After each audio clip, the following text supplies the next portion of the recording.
I found those newspapers from the 70s that were underneath this layer. So this subfloor was put in, and there's vinyl or whatever it was over top of it. I can't remember now, linoleum or whatever it was. And I still have all them. They're from the 70s. Where did I put them? They're around the corner. But then I found another layer of this stuff, and because there was all the sinks here and that, this has been buried for quite some time. And I found these newspapers. And first, what caught me how old they were is because they're advertising what looks to be like some kind of a Model A or something. I don't know what it is. It's an old car anyways. But anyways, I found the date on one of these, and it's March 1929. Just before the stock market crashed. So is this like a coincidence or what, eh? The last time somebody read this newspaper was before all the world collapsed, and now it's going to collapse after I read it. But anyways, this is the Globe. I'm going to assume it's the Toronto paper, Globe and Mail maybe. Yeah, it says Toronto right here. Yeah, the Globe. So it used to just be called the Globe, I guess. Globe and Mail. And I'm going to try very carefully to lift these up without ripping them. And then there's the Kitchener-Waterloo record. And I think that might have been where I got the date. Anyway, I can't remember where I saw that date. I just saw it a minute ago. See, the date's all rubbed off here, but I found it somewhere else, and it was March 1929. Sales tax charge laid by detective. I don't know. This is really neat. Well, this was before World War II. Okay. Real estate deals of fraudulent sort are to be watched. Nothing's changed. Anyways. In a hurry. Yeah, in a hurry. This was all like credit, you know. Oh, there's some nails in there. I gotta be careful. This is where the phone number is. They only had 4 digits on their phone number, 1773. Now you have to dial an additional 6 digits just to call a Kitchener number. Dodge trucks. Advertising Dodge trucks. Yeah. If there's a coupon here, maybe I can use it. Coupon for a Dodge truck. I can get another Dodge truck. Anyways. So yeah, I wish we'd known these were here before we did all the floor work on the other side. It would have been cool if we'd ripped it up together. To rip up the whole subfloor, like this other one they put in, yeah, because I've already started it, so. Yeah, we can't rip up all the tile we just did, but. The nails would probably, it'd be a big job trying to get it up without wrecking all the newspapers, because they're all. I can rip this stuff up maybe to save like this paper. I'll rip this board off. But yeah, these have been buried for quite some time. I mean, and I don't assume that they're going to be that old. I mean, they may be within a month or two of when they were covered. So, yeah, before the stock market crashed.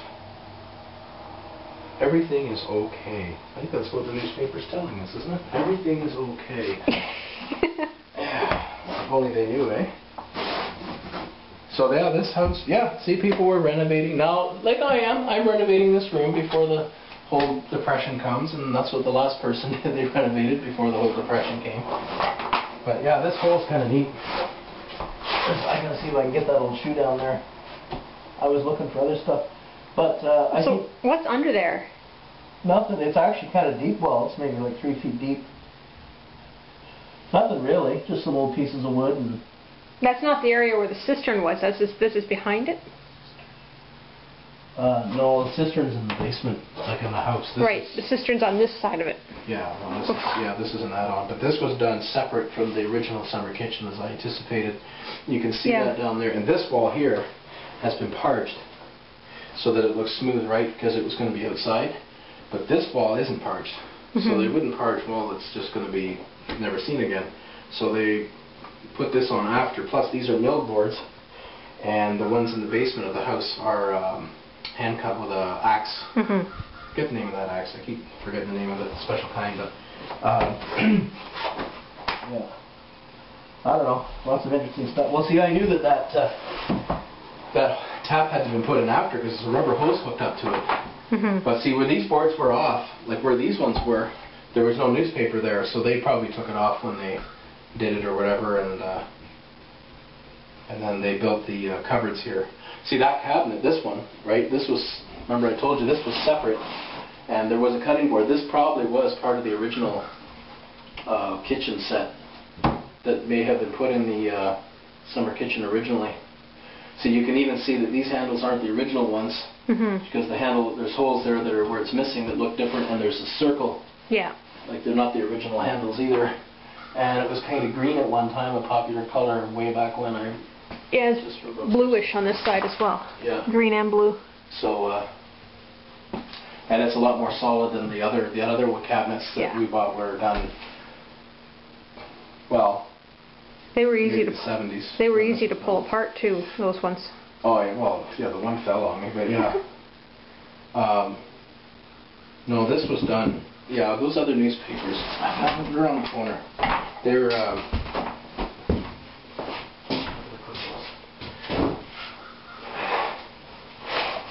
these were the newer ones. They're a little bit more damaged because they had some water damage out where that leak was. But these were newer. These were okay. They weren't quite the 70s. 1962 was when they redid the floor again. I will do a video someday of more thorough on these. Car ads. Yeah, quite, the Rambler. Quite a difference. Rambler Classic. Yeah. Bicycle sales and services. Yeah, Rambler's all gone now. They're way long gone out of business. But yeah, he'd be lucky to find one of them in an auto wrecker. So alright, so that was done around the 60s now. I thought it was the 70s. Maybe it was another apartment. Maybe you found both. The bathroom upstairs, I have some of those papers. They're from the 50s, and I found some in the barn that were rolled up to seal cracks from the 50s too.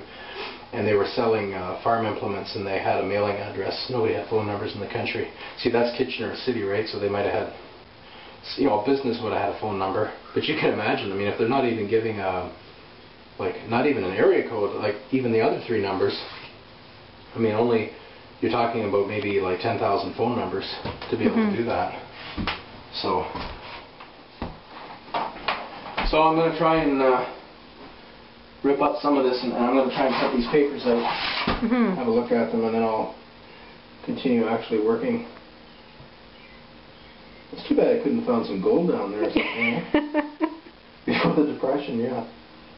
Well, we did that. In one part of the house we renovated, when I walled it in, I wrote on a piece of paper what the price of gold was, what the price of a loaf of bread was, what a liter of gas was, what the weather was like, and the date, and like who lived in the house, and what the year was, and all that.